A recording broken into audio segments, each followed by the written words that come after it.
in your soul, waiting to shine. Pour a cup, lay the cards, let the magic flow.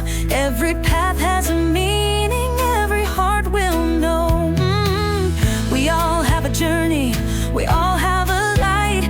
Through the highs and the lows, it's gonna be alright. At the TarotJo Café, let's talk for a while. Sip on some wisdom, leave here with a smile. The world feels lighter when we share our way. So pull up a chair at the TarotJo Café.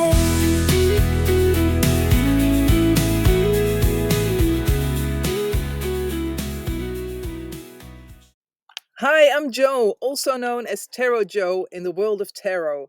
As a passionate tarot reader, teacher, and author, I've dedicated my life to exploring and sharing the wisdom of tarot and spirituality. Through my books, courses, and workshops, I guide people on their personal and spiritual journeys. I created this podcast as a tribute to tarot and spirituality, a space where we dive into deep and meaningful conversations with well known and emerging voices in the spiritual and tarot communities. Whether you're a seasoned tarot practitioner or just curious about the magic of the cards, this is the place for you. Would you like to be a guest on my podcast? Do you have an inspiring story to share about tarot or spirituality? I'd love to hear from you. Reach out to me at info@tarotjo.nl or send me a DM on social media. If you enjoy this podcast, please support me by liking, following, and subscribing on Spotify, YouTube, and all my social media channels. Your support means the world to me. Now, let's dive in today's episode. It's going to be another fascinating conversation. And how should I introduce the lady of the tarot? And I always call it the mother of the tarot, especially in the UK.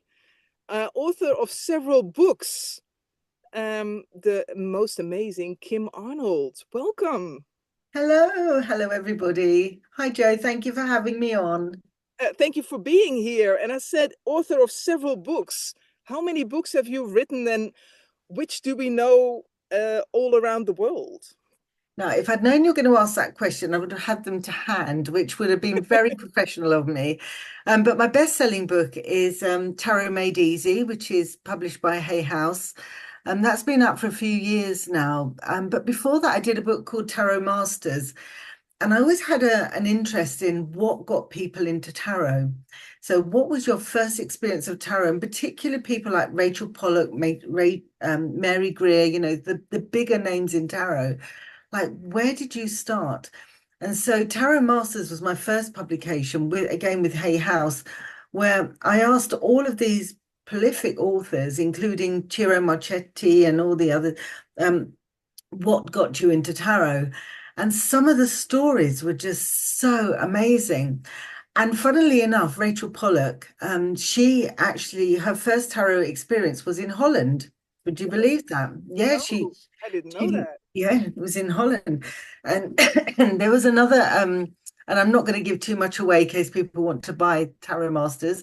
But one very well-known author, she was working in a shop and she actually stole a pack of tarot cards, and she went home and her mother said to her, "Where did you get these from?" And she sort of fumbled, and the mother realized that she had stolen them and marched her back to the shop, to the owner, it was obviously a new age shop, marched her back to the shop where she had to apologize and had to sweep the floors for weeks as a punishment. And this man who owned the shop in America ended up being her biggest teacher. And she just fell in love with the tarot, and now is a great authoress and all the rest of it. So yeah, Tarot Masters was a lovely book. It wasn't my story, although my story is in there, how I got into tarot, but it's the story of the people that we all know and love in the tarot world. Wow, great. I was in Tokyo, and I mentioned your name, and people were like nodding, knowing who you were. So even in Tokyo, Wow. they know the great Thank Kim you. Arnold. Thank you. Thank you. Very impressive. I wish my Instagram numbers sort of reflected that, which That they would be don't. great. We can try. You never Yeah, we know can how try. far this podcast will go. Yeah. Um, so yeah, I know you from Sweden. We've met Yeah. in Sweden. Can you remember that? Yes, yes. That was amazing. It was, wasn't Stockholm. it? Um, Because I met Kim. I met Kim in Sweden at a tarot convention, which happened to be, which is a long story when I got lost in Madrid, and there were no tickets anymore, but I was allowed to come over, and here's where we've met. it And you was, looked yeah. at me like, who's this lady? Can you remember? I do remember. And do you know the thing was when Rosemary, who organized the Swedish conference, like I've never been to any of the Scandinavian countries. I've been loads of places in the world. And for me, it was almost a curiosity that I just really wanted to go to Stockholm and see the ABBA Museum. They were the two things that were on my tick list. And do you know, I just love Stockholm. I don't know what I expected. I expected this dour country, and it was vibrant, it was busy, it was young, it was amazing. And then the conference itself, of course, where I met you, Joe, and it was just such a lovely experience because as a conference organizer, it's very rare that I get to sit in the crowd and just be part of the group Hmm. without any responsibility. I'm not doing the washing up and I'm not, filling up the bin bags. And it was just so nice. So it was just such a lovely energy to meet you and the people that you traveled with. And it was just, yeah, it was very special. Yeah. And it was full because it was all sold out. It was just a few weeks ahead, and then I met you, and people were just whispering, "This is Kim Arnold. She's organizing the International Tarot Convention in London." So I wanted to talk to you, and you gave me this look like, "Who's this lady, and what is she doing here from Holland?" And then I asked you the famous question. I would love to come to your conference, but I see that it's sold out, and I heard that it's sold out. And could you do something for me? And then you spoke the famous words, which you've said numbers of times to me. Leave it with me. And I know then somehow it will be figured out. And then I came to London as one of the attendants, which was great. Because that was the 20th time that you did the conference, Right, yeah. the International Tarot Conference. And it was amazing. It was amazing. But we go back when it all started. Can you remember the year when this all started, this International Tarot Conference? So maybe it was 1990, hold on, 2002 we started. 2002. And, prior to the conference, and I have spoken about this in other places, that, I mean, I don't know what it's like in Holland, but here we have the church are really horrible here. Like the people of the church, they are just so bigoted and awful. Anyway, I had a New Age shop. I had two New Age shops actually, because one's never enough, so you have to have two. And and I used to get targeted by the church all the time, Yeah. and to a point where it became where there were threats against my life, where nails were put in the tires of my car, where they put dog poo through the door of the shop, and windows were smashed. This is the church people. These are the evangelists and the Baptists, particularly in my area. And it got to a point where it was just so. I will get to the answer the question in a minute because it is all sort of quite relevant. And my son at the time was about 4 or 5 years old. He'd just started prep school, and every night he used to come home with some scripture to learn, like from the Bible. And I didn't have an issue with that. So every night we'd learn these words, and he'd go in the next day and he'd say them. And I was talking to a mum on the school gates, and I said to her, "Don't you think it's a bit much every night, these children having to learn this Bible stuff?" So she called her little boy over. She said, why aren't you learning the from the Bible, the scriptures? And he said, oh no, it's only for Alexander. We're not, well, it's not for us, it's only for him. My son was 5 years old.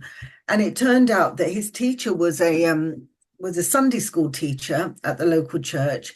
Everybody knew who I was, and that I was a lady that owned the New Age shops, that I did the tarot, etc. And the stories, to be honest, it's a book because it's so horrendous what I went through that my husband and I ended up going to see a lawyer.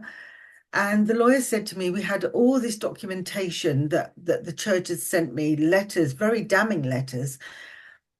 And he read through them and he said, you definitely have a case against them. He said, there's two questions. One is, do you have £100,000 that you don't need? Because that's what it will at least cost you if you choose to pursue this, or you just walk away. So my husband and I were on our way home, and my husband said to me, Kim, if you want to take a mortgage on the house, you can do that and you can fight them.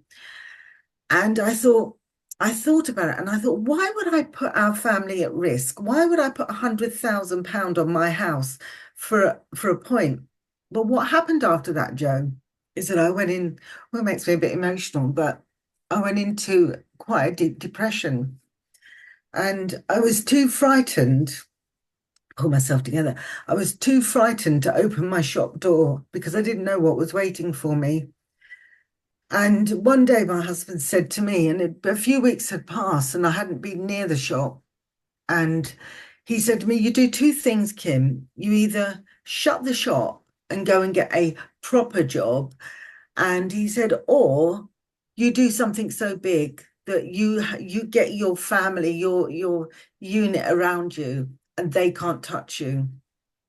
So with that, the UK Tarot Conference was born. And there is more to the story, but we'll be here for hours. But anyway, so I said to him, I'm going to put on the biggest conference the world has ever seen in tarot. So I didn't have any money. Like, all I had was a little bit of savings, a credit card and an overdraft. So this is how I'm starting the first conference, right? So I go to London and I decide I want the best venue in London that I can afford, which wasn't a lot. But anyway, I found this venue in a place called Islington in North London, called the London Art House. It is the most beautiful venue. It's got chandeliers and it's got a Baroque room and it's got a Klimt room, and it was beautiful. So on my credit card, I paid for this event. And yeah, I mean, in those days, we didn't have social media. All I had was a handwritten mailing list. I used to type out a letter, put stamps on and send them to people. And even to this day, I don't know how I got. I think there was something like 37 people turned up, and it was wonderful. But I didn't make a penny. In fact, it put me into debt for many years. But after the first one, after the first conference, after the first conference, I thought, right, that's it. Now I've done it. And then people was writing to me saying, we heard about this conference. When is the next one? So I thought, oh, well, I better do it again then, but not at that place. So then we moved it. And then year 3, when is the next one? And then the numbers were slowly building. And here we are 22 years later. So it was a labor of love, and it was a principle of doing the conference. It was never about the money, never ever about the money, but it was about putting tarot out there, giving it the reputation that it deserved. And bearing in mind that even 20 years ago, tarot was still a bit, people didn't really talk about it much. Not really. People were still a little bit, well, she's a bit weird, or, it's evil, or it's a cult, and it's this and it's that. And yeah, so that's where it began. It still make you a little bit emotional because what makes you emotional if you talk about this? I think when I remember the not hardship money wise, but just I feel like I was powerless, and they took my power away, and I allowed that because I was frightened of them. And one of the pastor in particular, this big man, 6'6", and with his booming voice, you just imagine him on a pulpit telling everyone how evil everybody is. And he used to come in my shop. He used to fill the shop frame. He would watch the shop until no one was in there. And then he would come and then he would start. And it was intimidating and it was scary. And it was just, it was unnecessary as well. Yeah. So that's what makes me emotional, that I lost my power. I lost I lost loving the thing that I loved because I was so afraid to be near it because of what they might do. But But you took it back. yeah, I did take it back, and I've taken it back with bells on now.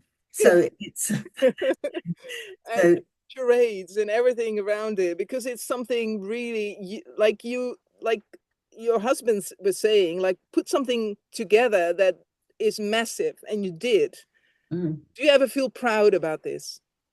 Do you know what, Joe? Yes, I am proud of what I've done because I know the journey to get me to where I am. Yes. But it's never good enough for me. It's like even when I get all these wonderful, Kim, it was amazing, it's fantastic. I think, well, yeah, but was it good enough? Was the coffee hot enough? Was the cakes good enough? Was the goodie bags great enough? It's like it's always whatever I do, there's always like, well, next year I need to do this.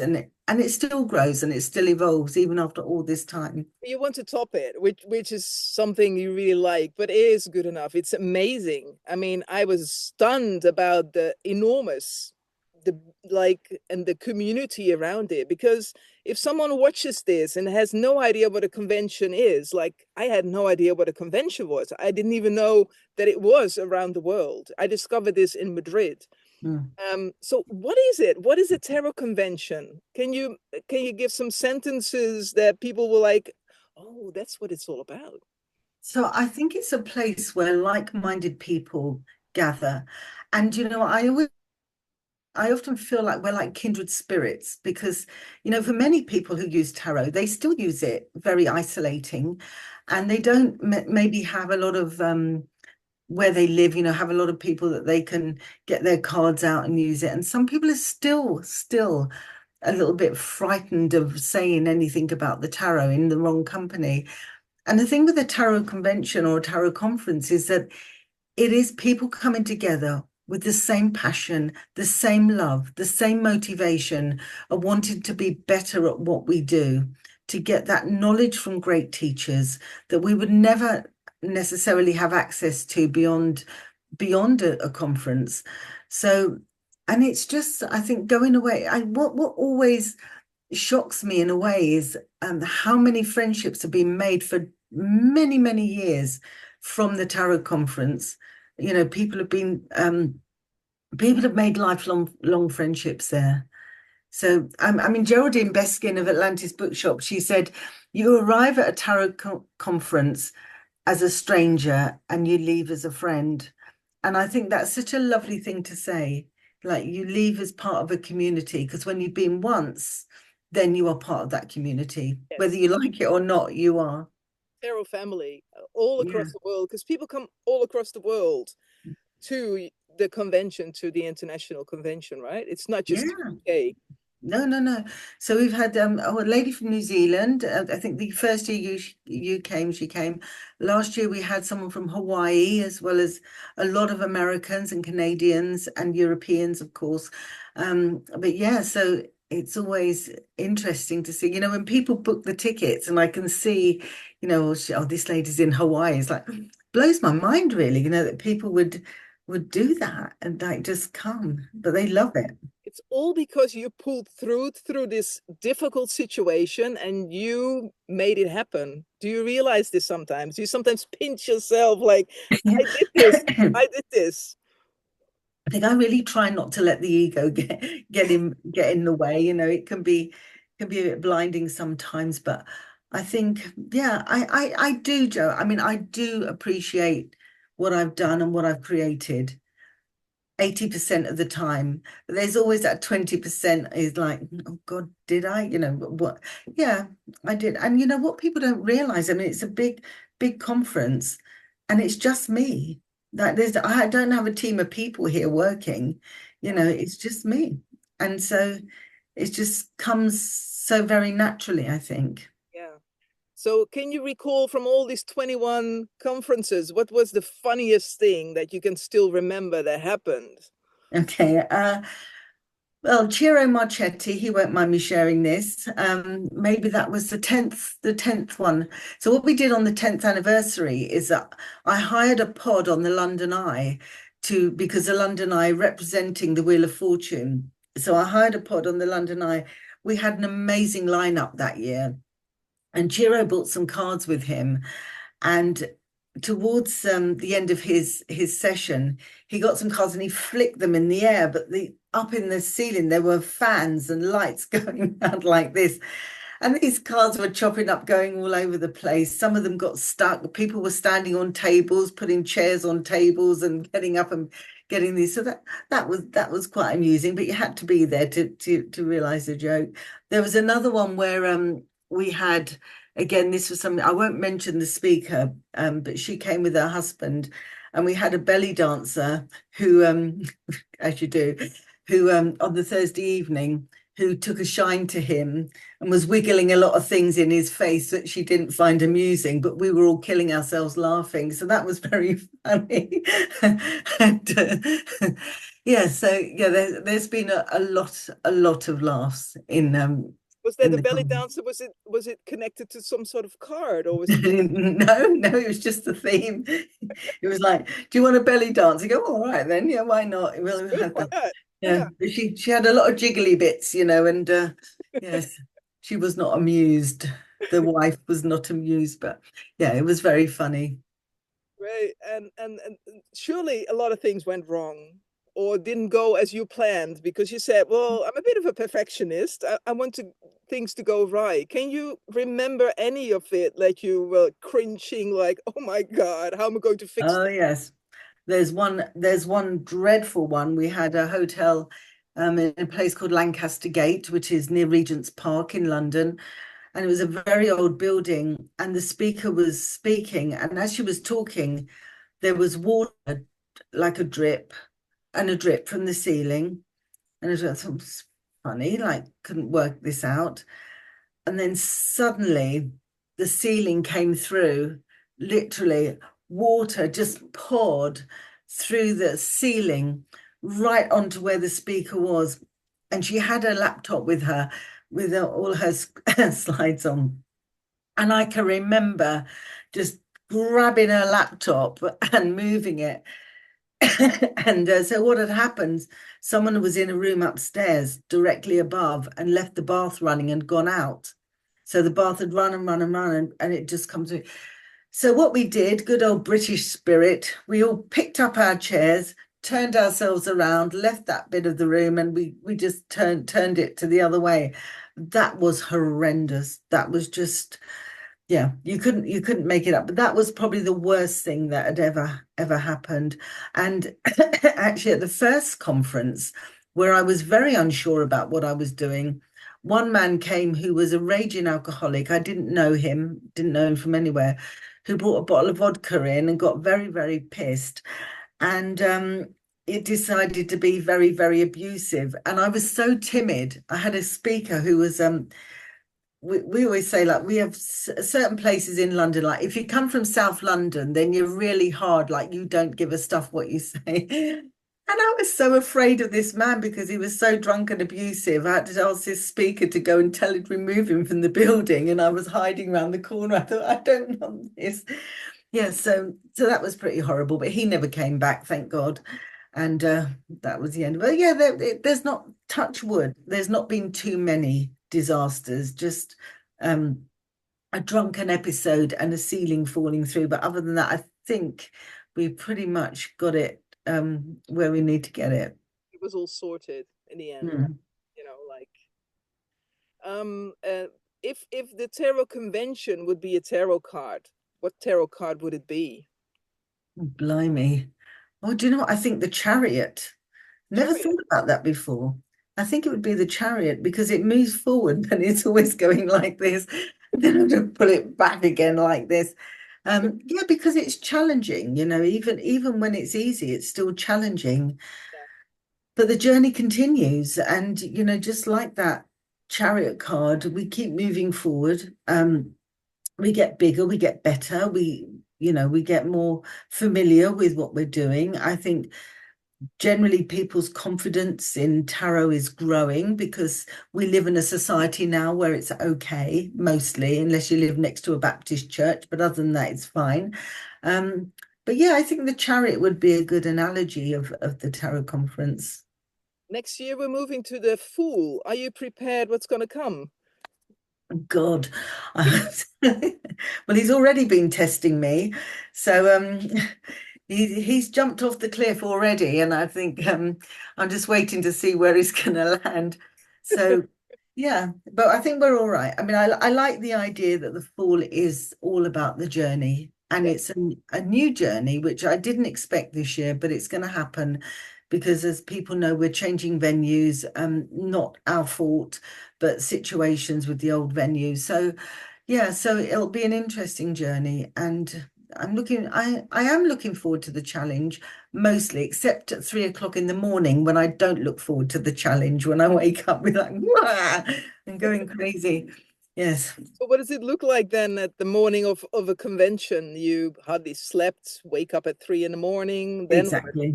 Yeah. So then usually that I'm at the hotel the night before, the bedroom is full to brim with boxes and bags. Get up really early, get down into the space, the conference space, and we start unpacking, make sure everything's where it is, make sure that the events team of the hotel or the venue have done their job, make sure the tea and coffee is there, then go and have some breakfast. And then usually people start arriving quite early. Even when I tell them don't come too early, they're there too early, but it's fine. Um, and just getting everyone seated, getting everyone, yes. And it's always when that first day, the Friday, when the Friday is done, it's like I can breathe now. Well, in fact, not even when Friday is done, when I've got up on the stage, introduce the first speaker, everyone's seated, and I usually leave the room at that point just for a short period, just to take a breath, and then I know we're okay. We're off the blocks, and now there is nothing more I can do. We are in a chariot situation. We're moving forward, and we just hope to God it gets to the end of the line where it's meant to. Yeah, I remember almost getting up on stage and you coming to me about a situation you wanted to control. And then I said to you, leave it with me. Yeah, he said, "Go away, Kim. Go right then." No, Like, I didn't say go no, away. you didn't Don't say say you that, didn't say Kim. that. But I No, said, no. leave it with me. Do you know what though, Joe? When that happened, and I don't mind sharing that story, is that because I know what English people are like. It's like, oh, have I got to talk to her over there? But I don't know her over there. We're very reserved like that. And I Yeah. thought, oh God, Joe's going to throw this spanner in the room and just say to everyone, like, everyone get up and start talking. I thought, oh, they're going to hate it. They're not going to like it. And then I left the room, come back in the room, and all I could hear was this noise getting louder and louder as people were talking and interactive. And yeah, it was great. It was great. I pitched it. I was just like doing this thing because it felt like I really had to do it.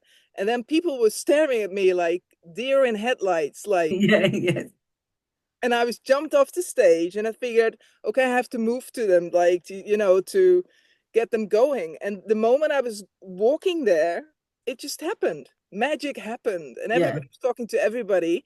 And some people were coming afterwards and said, like, when you pitched this, I really, really didn't like you. They said different words, which I cannot say in the podcast.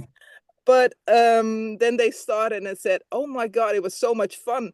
And then they disliked it the moment I said, "Right, we continue." And they were like, yeah. "We're not Oh, ready, I'm like pleased with this. Yes, I know. we're No, not that ready with this." in fact, some people did write to me and say that what a great icebreaker the the first session was, as if it was all my doing. Like, oh, was it really? I said, no, that was all down to Joe. So I did give you the credit. But they Well, did say, what a great way to open a conference and get yes. everyone interactive. Well, I missed that when I first started there because there was like little groups going on, and I was like, even if I look like I've got everything under control and I talk to everybody, I'm really not.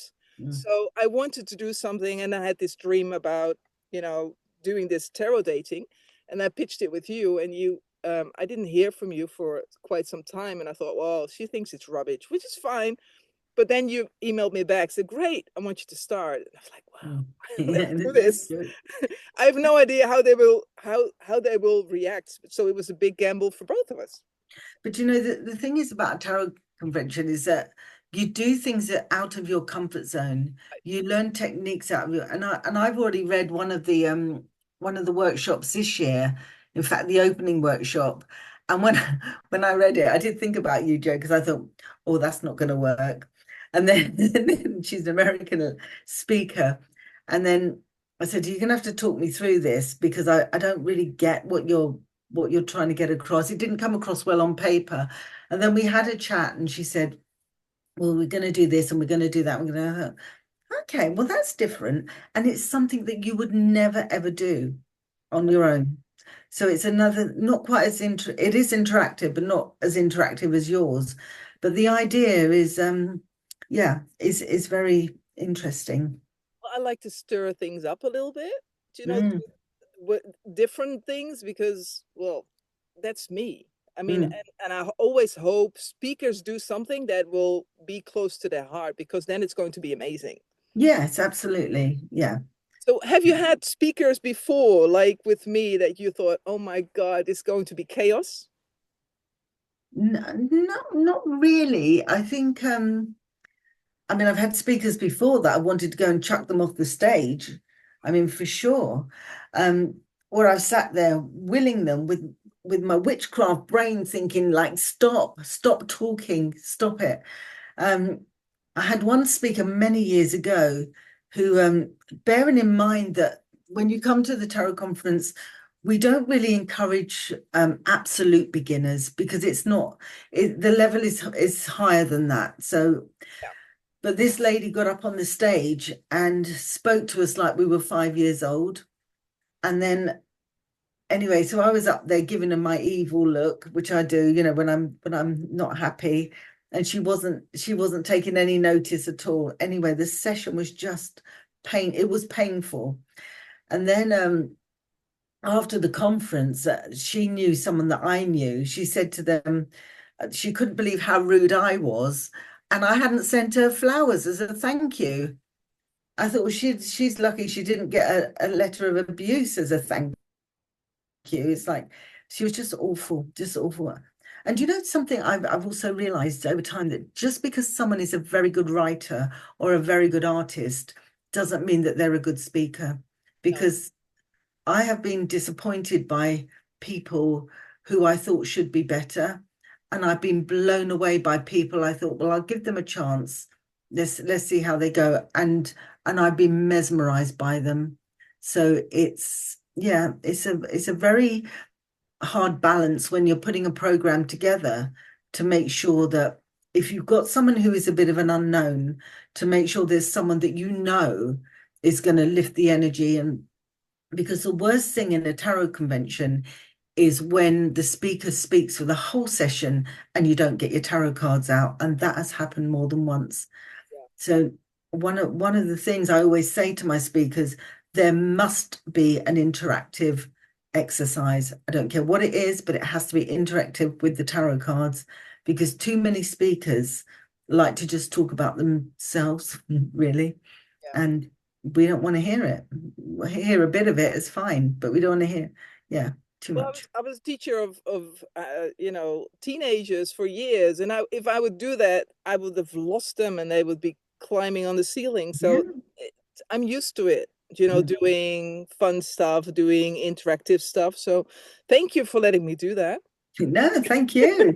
Thank you for livening up our conference and giving the people an opportunity to do something they would never have done.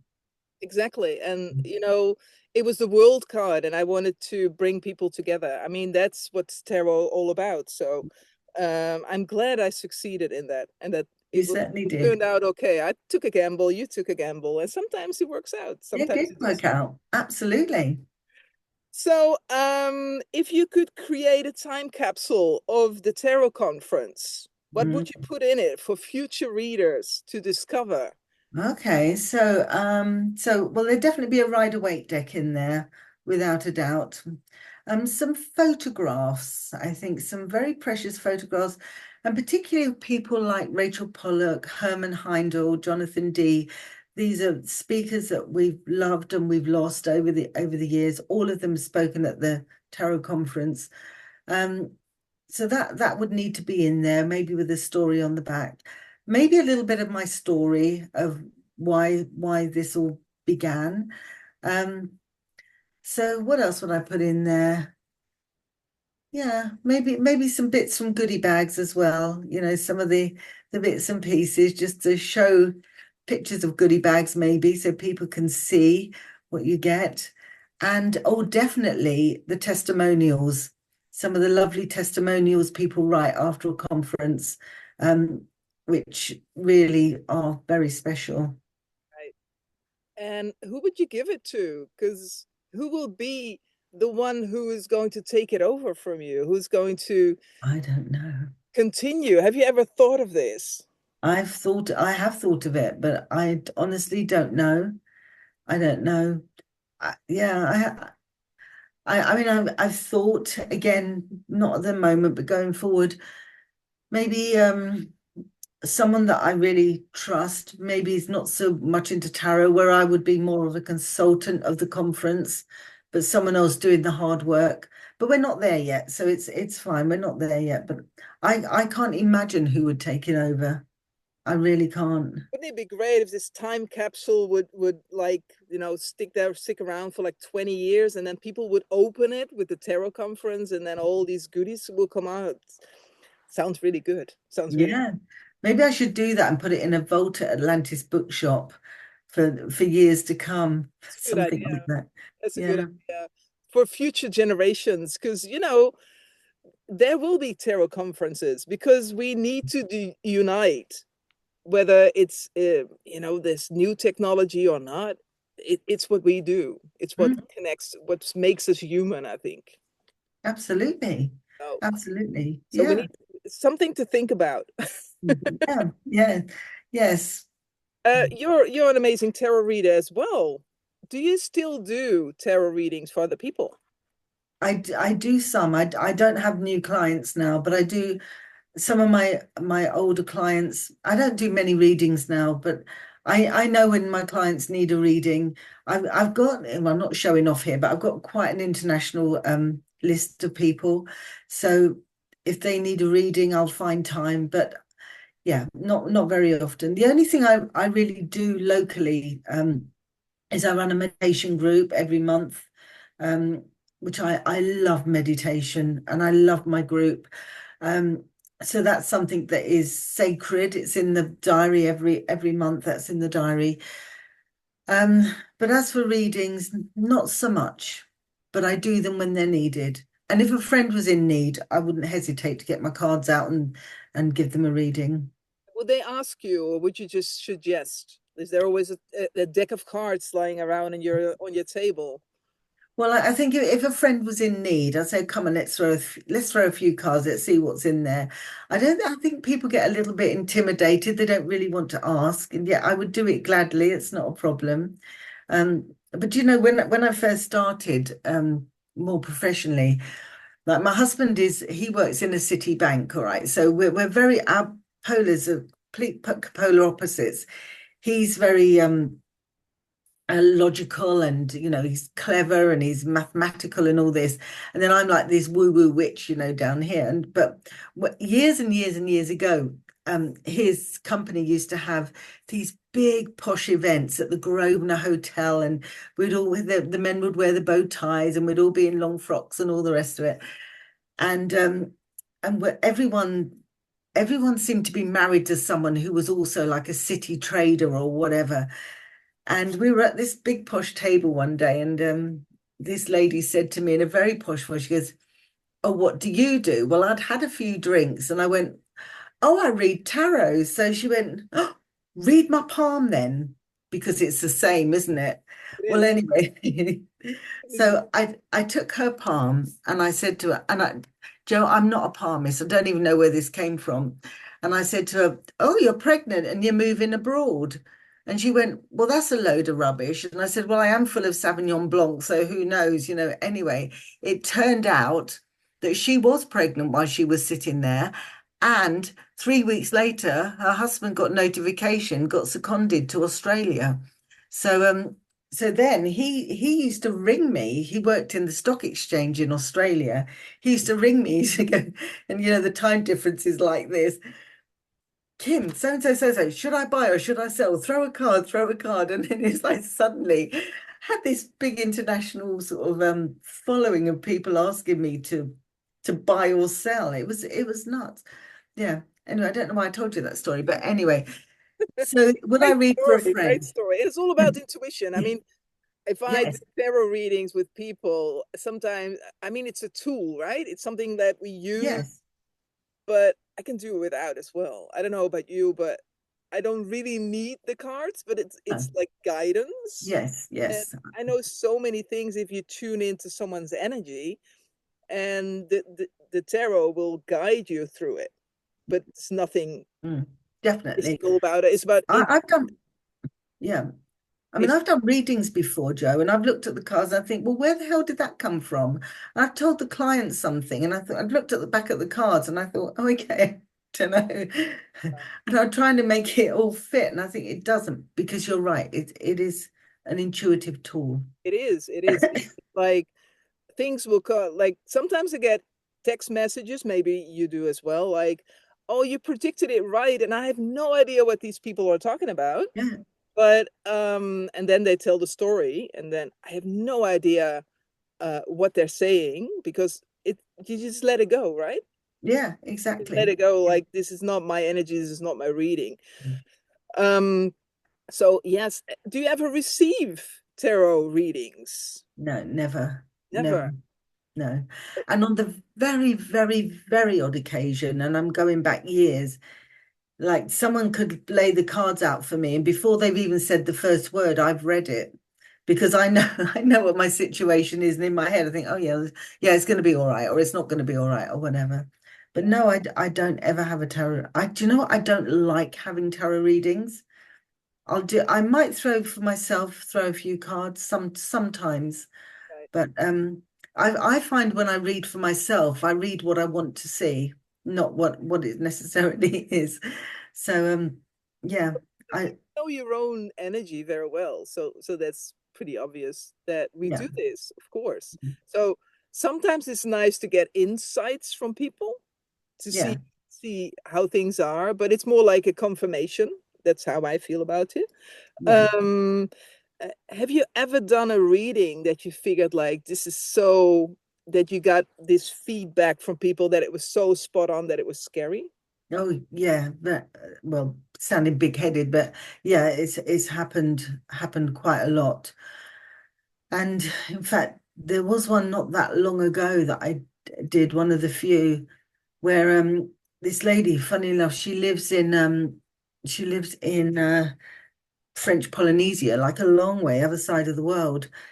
And I said, and I don't know where this came from. Which card did I have? I had the Four of Wands, the Four of Wands. And I said to her, "Do you know what? I'm seeing that background as New York, as if you're going to go with some friends to New York for a gathering."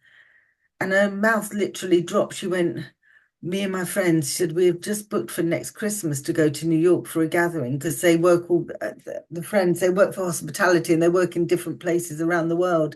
And they decided that New York was going to be the place. And she said, "I can't believe that you said that," because she said, "I was dithering, shall we, shan't we?" She said, "But we've just done it." So, but yeah, sometimes I've done a reading where, and I've also done readings in the past where, you know, with some people you think, how did you get in that mess?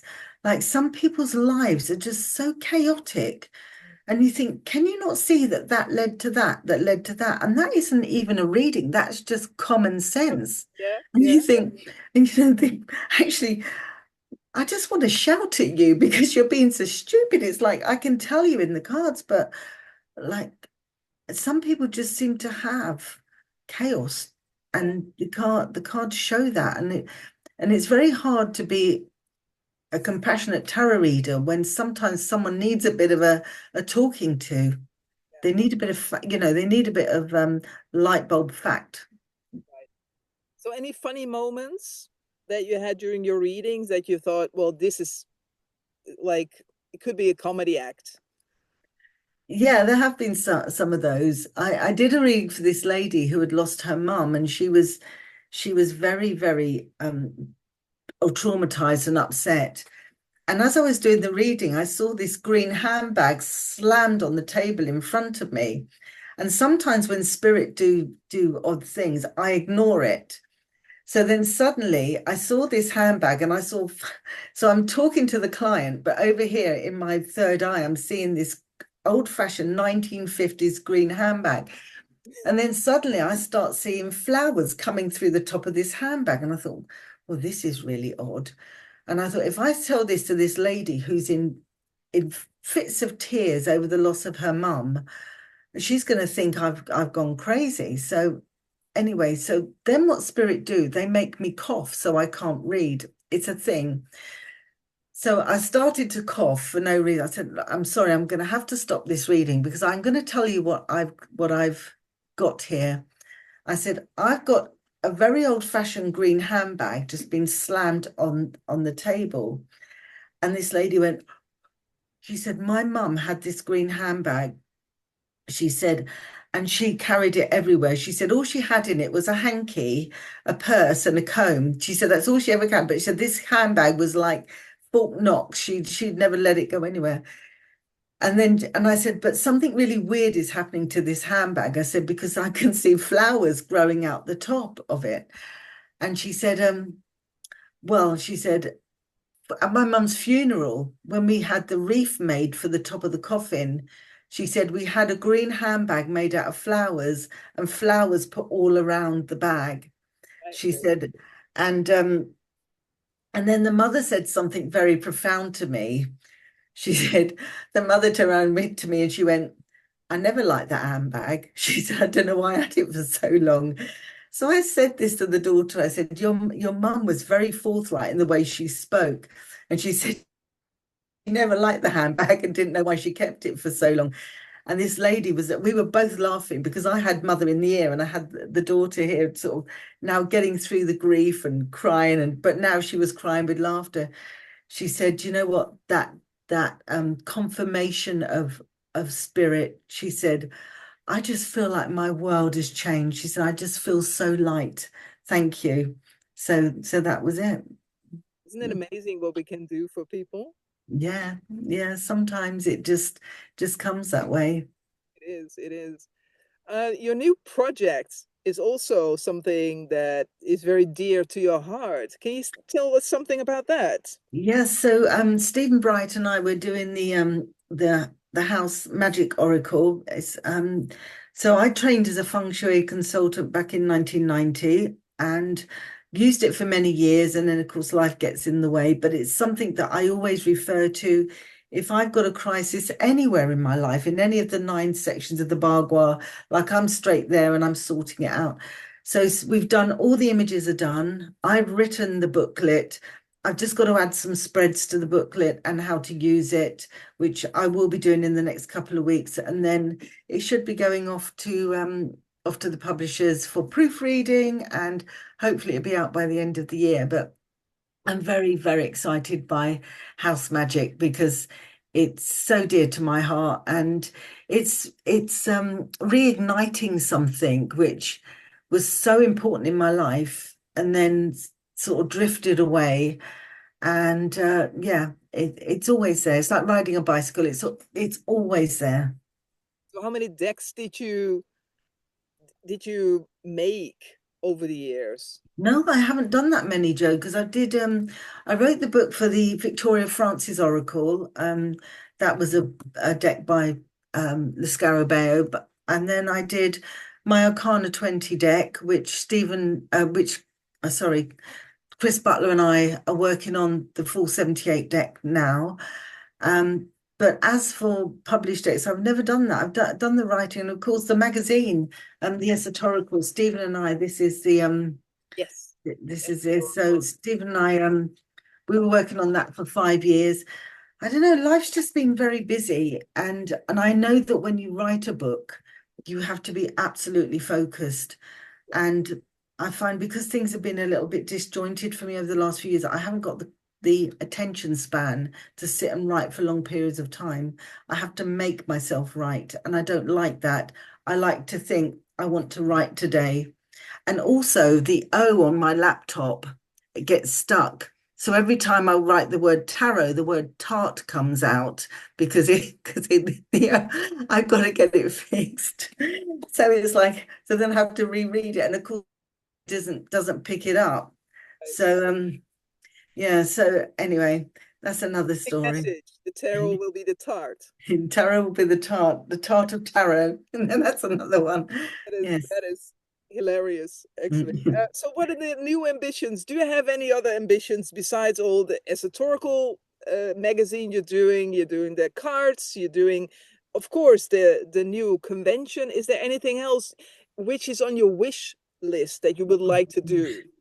Well, I think my wish list is getting smaller, actually, not getting bigger. I feel like, do you know, I've ticked so many boxes in my life. I've been very, very blessed. And I've been very brave as well. It's not, this stuff hasn't just come to me easily. And I feel like, sometimes you get tired of pushing, and I pushed a lot to get where I am. So, I've got my Tarot by the Sea retreat, which sold out yesterday. The last room went yesterday, so that's wonderful. So I'm really pleased about that. I'm off to Salem in the summer, going to the Witches Convention there. I'm really looking forward to that. I wanted to do that for a long, long time. I'm just going to see what life brings, because there's nothing that I'm really aching for at the moment. It's Everything is fine. Everything is where it needs to be. And when the ache comes up again, then I will absolutely, what do they say? I've got an itch, I'm going to scratch it, and I will do that. But I think one of the things I would like to do is the story of why the Tarot Conference started. And I have some very, very, very funny stories from when I had my shops, and before that. And I think there's a book there somewhere.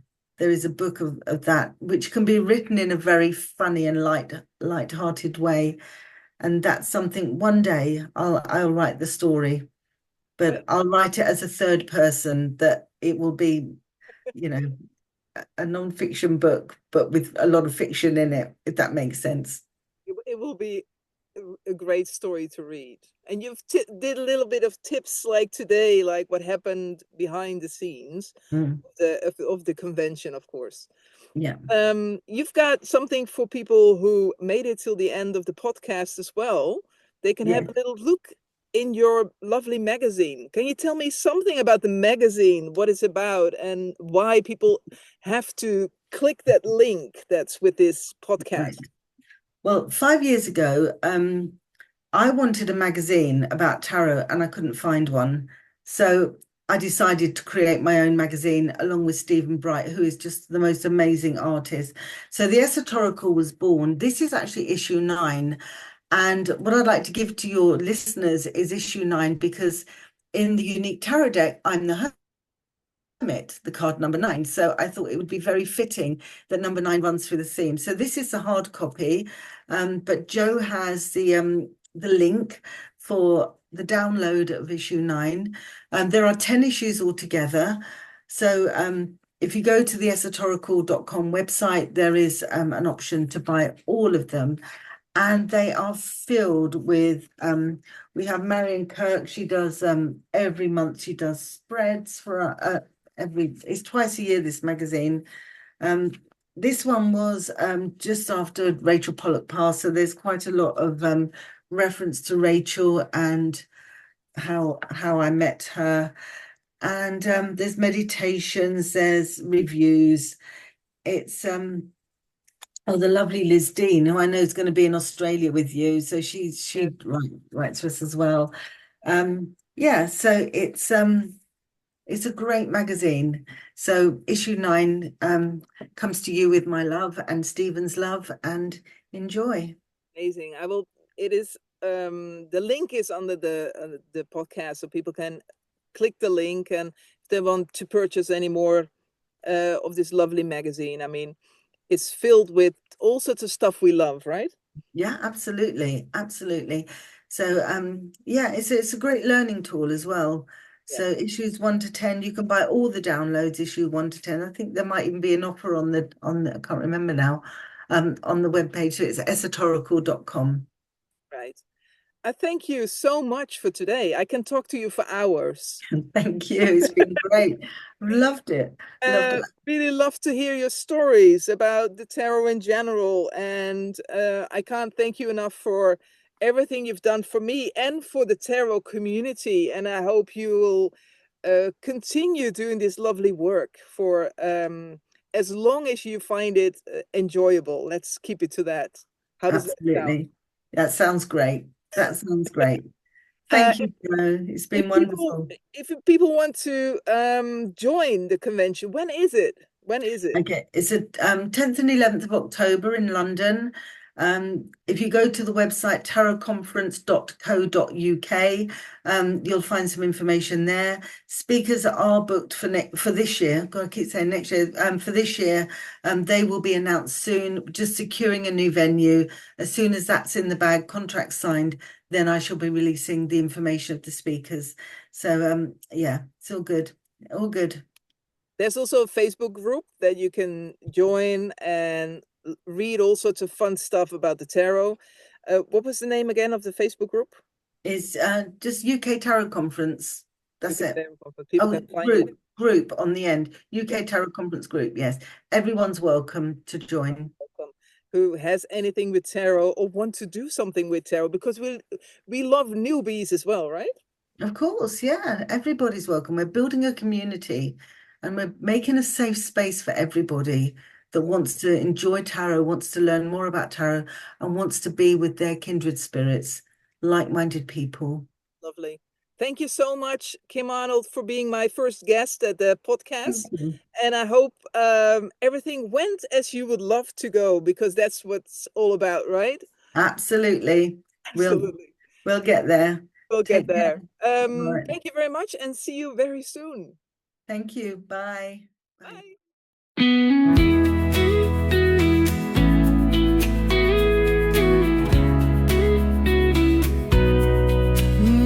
Take a seat, take a breath, let your heart unwind. There's a story in your soul waiting to shine. Pour a cup, lay the cards, let the magic flow. Every path has a meaning, every heart will know. We all have a journey, we all have a light. Through the highs and the lows, it's gonna be alright. At the TarotJo Café, let's talk for a while. Sip on some wisdom, leave here with a smile. The world feels lighter when we share our way. So pull up a chair at the TarotJo Café.